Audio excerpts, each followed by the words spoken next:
Hi, it's Marie from Marie's Scrappy Creations, where we sew the scraps of your life into beautiful creations. Today, we're making an Easter basket. Isn't that adorable? Okay. I think it's probably the easiest project I've done so far, and maybe the easiest project that I will do as far as bags are concerned, because it basically is a bag. If you've never made a bag, it's a perfect beginner. If you have a child who likes to sew and you want to have something easy, this is perfect to start off with. There's nothing difficult about this. And I know I say that a lot, but really, this is pretty basic stuff. And it makes for an adorable Easter basket. You could applique, you could stitch names on the front, you can do anything to just brighten that up a little bit, do whatever you want to with it. Make it your own style. That's what I truly love about these things. Also, I wanted to mention, for those of you who didn't watch last week's What's Up Wednesday, which I will link below, I wanted to let you know that you missed quite a bit. And if you only watched the first half, you missed quite a bit. So after only getting a few comments on it, and I had asked quite a few questions, I went into the analytics on YouTube, and I found out that most people that watched it actually only watched it about halfway through, give or take. And I'm not making any judgments, believe me. I get busy, I turn on a video fully intending to watch it. I get up, I'm making a hot cocoa, or the phone rings, life happens. All I want to say is you missed quite a bit, so you might want to go back and check it. I'm looking for some comments about a few things. But anyway, thank you so much for showing up today for our Easter basket tutorial, and I hope you make one. I hope you have fun hanging out with me, because I know I have fun hanging out with you. So I'm gonna hop on into the next scene. Yeah, I know, I'm no comedian. Okay, I'll see you in a minute. Here are my prepared pieces. These measure 4 1/4 inches wide by approximately 19 inches long. Once they're sewn together and quilted, I'm going to trim them down a bit, but for now they're 4 1/4 by 19. I'm going to sew these together. I'm going to put right sides facing on each of them and sew them with a 1/4 inch seam. I'm going to open them up and I'm going to press them flat, and then I will do the same thing, putting the two pieces right side together, 1/4 inch seam, open it up. So I will have one piece of fabric that we will then trim. So the first thing you want to do is make sure you've got a piece of fabric that is approximately 16 by 19.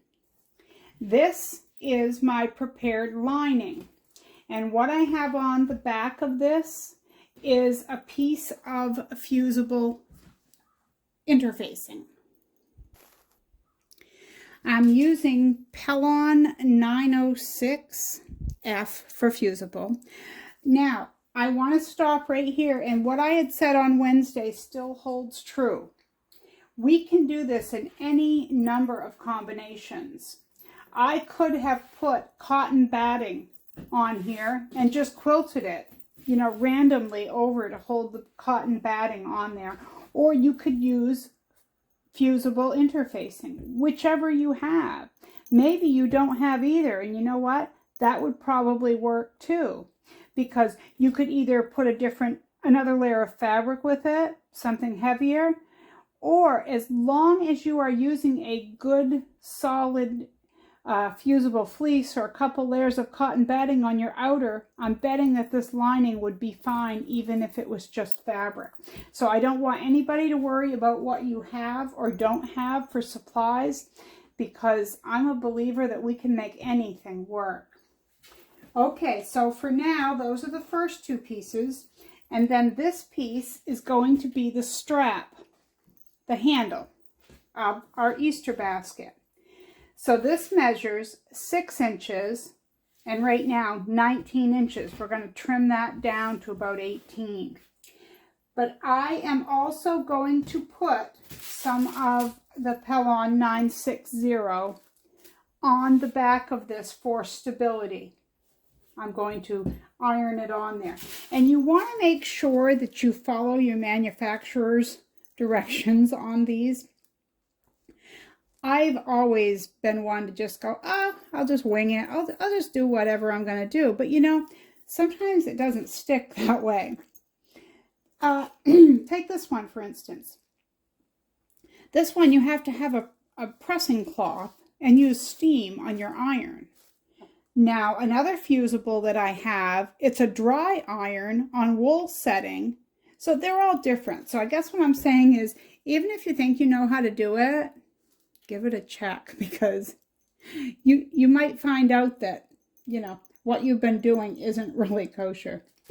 Okay, so everybody's going to prepare their piece so that it's 16 by 19 for now, and we're going to cut that down. So I'm going to sew my strips. So again, 4 1/4 wide, 19 inches long. I'm going to sew them like this together, and I'm going to put a piece of fusible fleece on the back. I could use cotton batting, and if I were using cotton batting, I think I would use 2 layers because we want this rather stiff. But if you're curious, the product I am going to iron onto the back of this is the Pellon 973. A friend of mine told me about this to begin with. She uses it in her purses and bags, and it is good stuff. I really like it. I don't know how I got by before it, so thank you, Pam. Anyway, so that's what I'm going to do. I'll sew my pieces together. I will fuse them with the 973, and I will meet you back here, and we'll go on to the next step of our Easter baskets. Here we are, I'm back. So I sewed my strips together, as you can see, and I did put my fusible fleece on the back. I used a serpentine stitch. You could use any stitch. I just quilted it down a little. I like to do that. You don't have to do a lot, but you want it to hold in place. So this is trimmed to 15 inches by 19 inches. I'm going to put all the measurements in the description box below. But this is now 15 by 18. And I should mention that if you are using a directional fabric, it is going to be an issue because the basket is going to be folded. It's going to be something like this. So see, the chick is right side up here, but on the other side, the chick is upside down. So if you have a directional fabric and you think ahead, unlike what I just did, you could seam it in the middle to make it go the other way. Just make sure you add a 1/4 inch on each side so you've got enough. That's why I like to make it longer anyway and trim it down, because you never know what's going to happen. But you know, I'm not going to worry about this. It's an Easter basket made with love.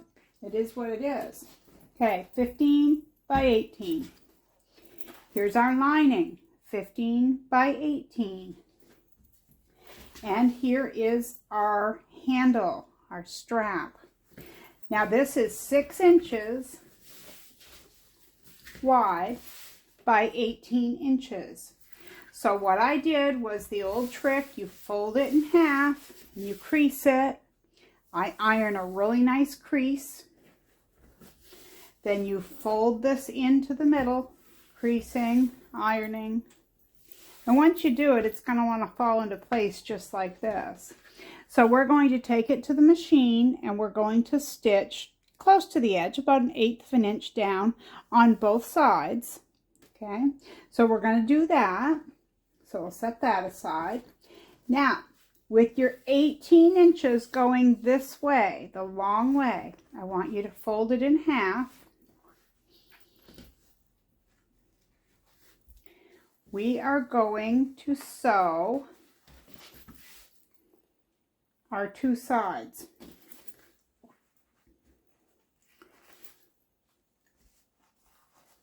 So you're going to sew down here and you're going to sew down here, leaving the top completely open.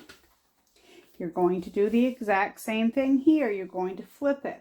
So what it is going to measure is your 15 inches is this way, and now it's going to be 9 inches this way because it was 18. It's going to be 9. So matching up your edges, make sure they're even. Pin or clip it into place. And then we'll take it to the machine and sew this up.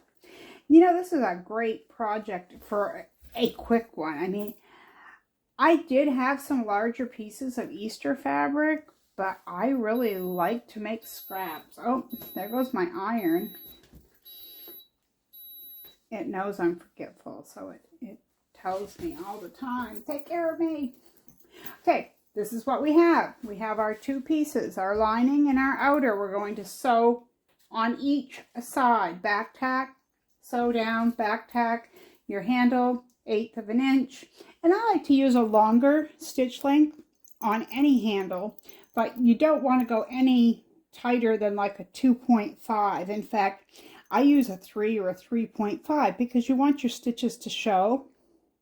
I mean, unless you really don't get them straight or something, maybe you don't want them to show. I used to be like that. Okay, so we're going to sew that, and I'll meet you back here because we're almost done. Can you imagine that? And I'm back. Okay, we have the stitching done. One side I have white stitching, and on the other side I have pink. Just happened to be what was in the bobbin was white. Okay, you could use whatever matches. I just wanted to show you the size. So that is a 3.0 on my machine. So these are sewn along the sides, and I creased the bottom as much as I could. I creased it like this because we're going to use that. So what you're now going to do is fold this in. You're going to line this line up with the crease that's in the bottom. Smooth it out. Now there are a few ways you can do this. I tend to be a little more technical. All you really have to do is measure 2.5 inches from the bottom, and then you make a sewing line. But me, I can't do it just that simply. I have to bring it over. I have a 45-degree mark, a 45-degree angle mark on my ruler. So I lined that 45-degree line up with the edge, and then I move it down to 2.5 inches. And what that is going to make a 5-inch mark. You'll notice that however far you go down here, it's double that amount. That's just simple math, I guess, but anyway. All right, so we're going to do this on all of our corners. We're going to do it on our lining, and we're going to do it on our outer piece. So again, just straighten it out. Make sure that's lined up with your crease. And I'm going to snip that. Let me see where my scissors are here. Because when I sew this, I want it to lay down nice and flat. It's probably not the best ones. So you want it to lay down like this, ideally. Okay? So you can press that with your iron if you want to. And again, I'm marking 2.5 inches, which is exactly 5 inches across. I'll pin to hold in place. I'm going to use a nice tight stitch, like probably a 1.8, 2.0, just to make sure I've got it held. So we're going to do the same thing with this. You don't need to watch me do that. I'm going to do the same thing. Mark it, I'm going to sew it, and then I'll meet you back here. Now we're back. These have been sewn, what I'm going to do now is trim off the excess, cut my threads. I'm going to leave it at about 1/4 of an inch past my sew line. We'll cut all 4 of them like this. Oh, tighten up my rotary cutter. That could be dangerous. Anybody have any near misses with these? When I was first using a rotary cutter, back when I first heard about them, I bought one. I thought, oh yeah, they're sharp, but I'm careful. Yeah, I was careful, all right. I cut this finger and I sliced it really bad. It bled for a long time. I couldn't get it to stop bleeding because if anyone who's ever cut themselves on these knows it's a terrible cut and they're deep. Most times, you know, it's deep. All right, you got to flip your lining or your outer piece right side out. You're going to leave your liner inside out, okay? So this is what we have at this point. Doesn't this look nice? Because I got to push that out. Now we're going to take our strap. So first of all, meet your seams together so that you can mark halfway, which should be right on. For us, we really don't need to mark it if you use the same thing I did, which is the strips. But either way, it's always best to check. So this is my center. I'll mark it anyway. Okay, now we're going to place our strap just barely. Now, if you notice, I sewed across this strap. Let me see, I guess you can see it better on this side.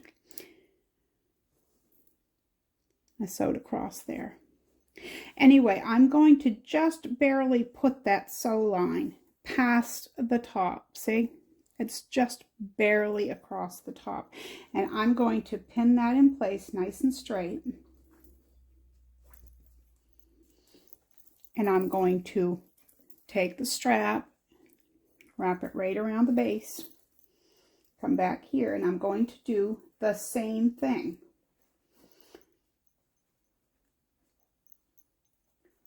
What you'll notice is you've got some puckering here because this was 18 inches and this is 18 inches. So once you get it all sewn up, you're going to have, you know, it's going to pull down a little bit, but don't worry about that.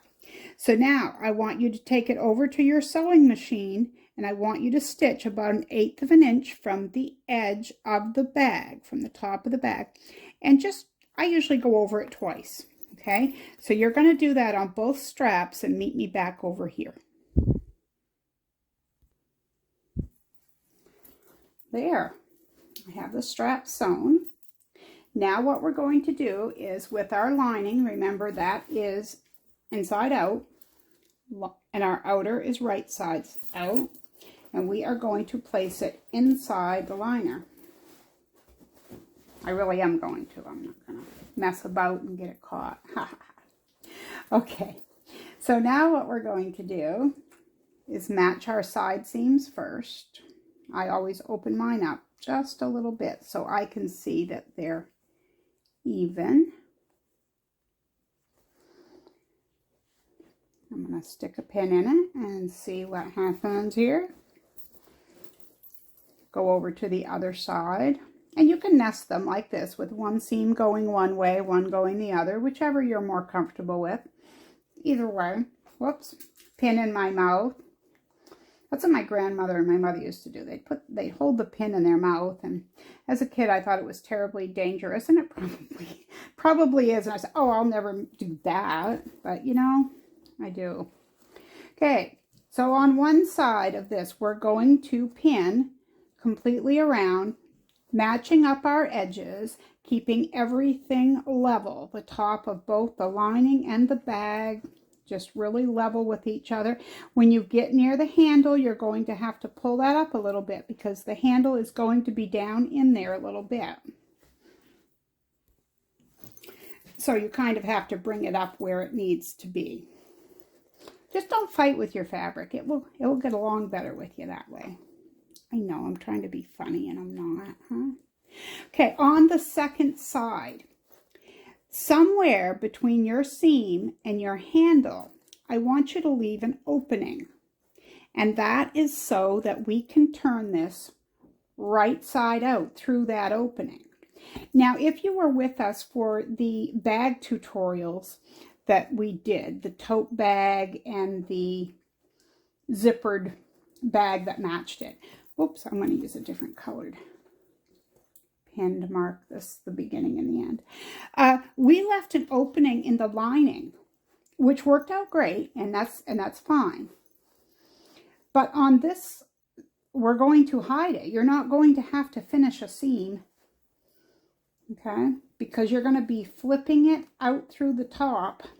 So I've left an opening of about 4 inches here. Now my strap starts here, and it's a little ways from my edge. Then the rest of the way, pin just like you did for the other side, matching up your top and your tops here from your lining and your bag. Now we're going to take it over to the machine. We're going to start right before our opening, wherever we've marked it. You can mark that with a pen or a pencil, a different colored pin, your pin going a different direction, whatever works for you.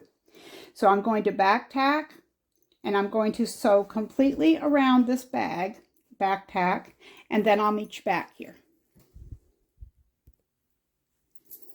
And I'm back. So I sewed along there. Where the straps were, I went back and forth a little bit to reinforce. Now, I'm sure that most kids, yeah, I mean, they're going to get some candy, but I don't think this needs to hold 50 pounds. So you want to sew on the straps pretty well, but you don't need to go crazy. Okay, so now we're going to turn it right side out. And don't worry, it will go out through. Just be patient, a little bit at a time. I find if I go around in a circle pushing with my thumb as I go, that's the method I use on most of my bags. Okay, so out, I'm still with my hand in the hole. I'm going to poke out my corners because it's easier done now than later. I'm going to stuff the lining down inside the bag. And I'm going to start straightening the top. Oh, we have a thread. Don't you hate that? You pull all your threads as you go, or you think you do. And that happens. So what I'm going to do now is I'm going over to the iron, and I'm going to press this.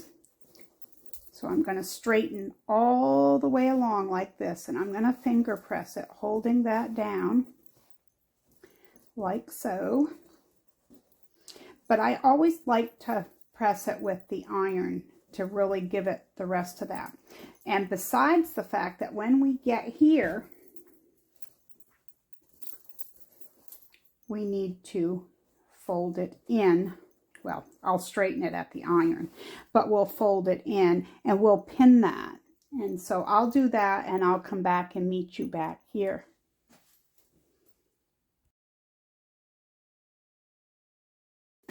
Actually, you know what? I messed up. See, I own my mistakes.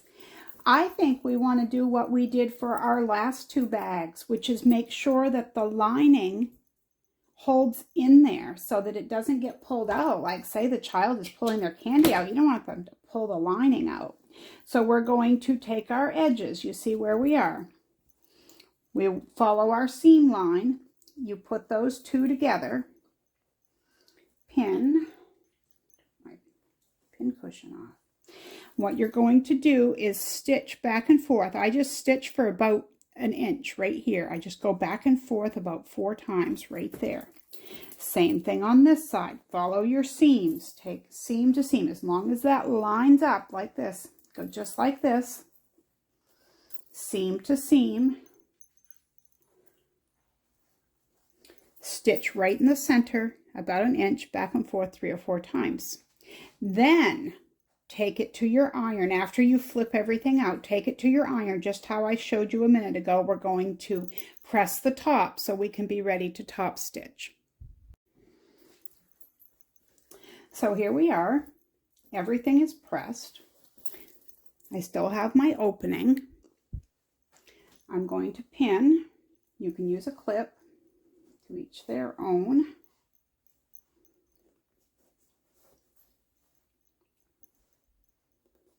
And I usually pin just not that close like for the opening, but I usually do pin around the bags to hold the top where I want it to be. I pressed on the outside and on the inside to hold everything where I wanted it. And I think it holds it down much more neat.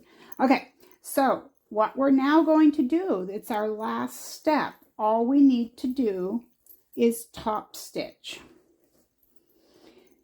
So we'll go over to our machine and we're going to take this and top stitch. Now I'm going to go probably right between 1/8 and 1/4 of an inch.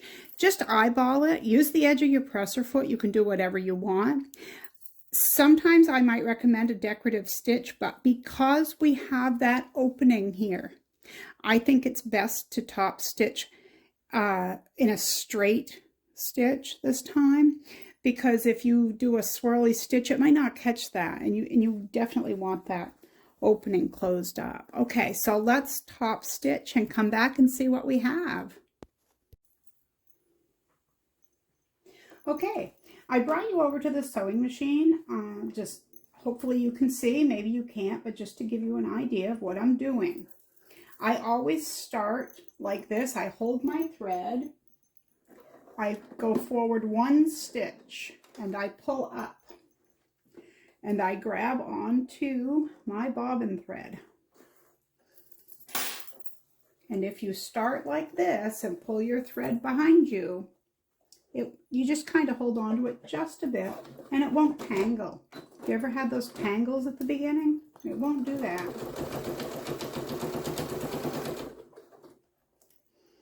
I'm using a stitch length of 3.0. Usually I zing along. I shouldn't go over my pins, but a lot of times I do. I've been sorry more than once. Watch your strap as you're going along. You don't want to catch that in your seam or your top stitching.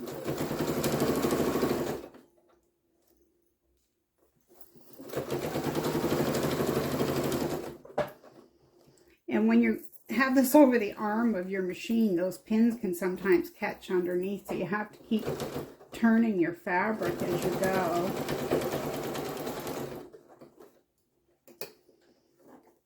Okay, I sewed over that one. You saw that, didn't you? Caught me.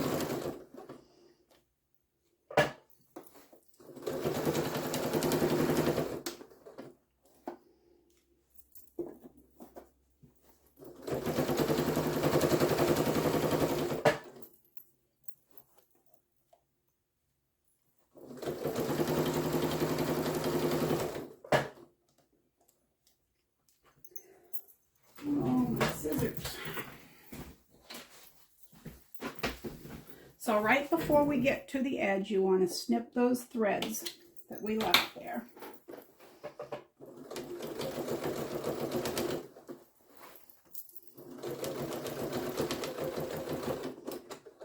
And I always back tack and then forward one.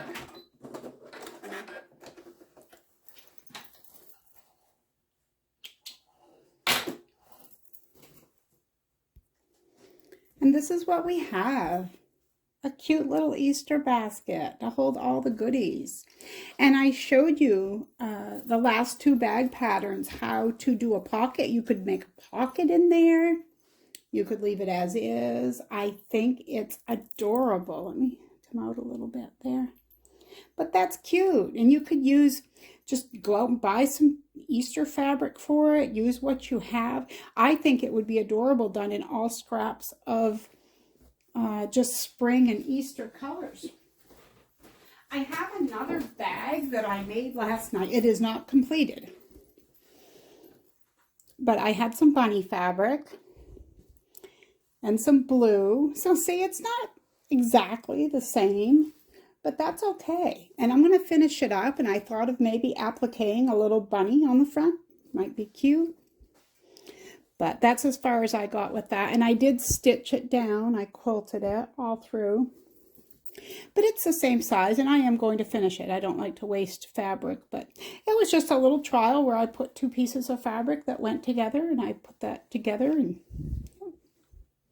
so anyway, thanks for hanging out with me. I really appreciate it. And on Wednesday, I'll have a little bit more of an exciting What's Up Wednesday, since I have some plans for this week. And I'm already thinking of next week's tutorial and what we'll be working on.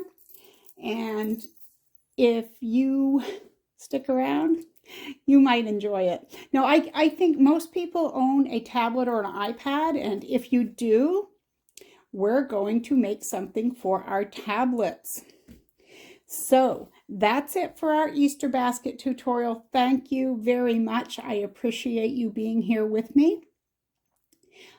Please hit the like button, subscribe if you haven't, but be sure to hit the notification bell, because if you don't, you will not be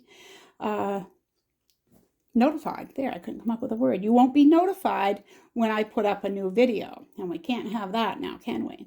And this week I am going to work on getting a Facebook page put up for this group, and because I would love to see all the projects you guys make. So until Wednesday, take care, be kind, and I'll see you then. Bye-bye.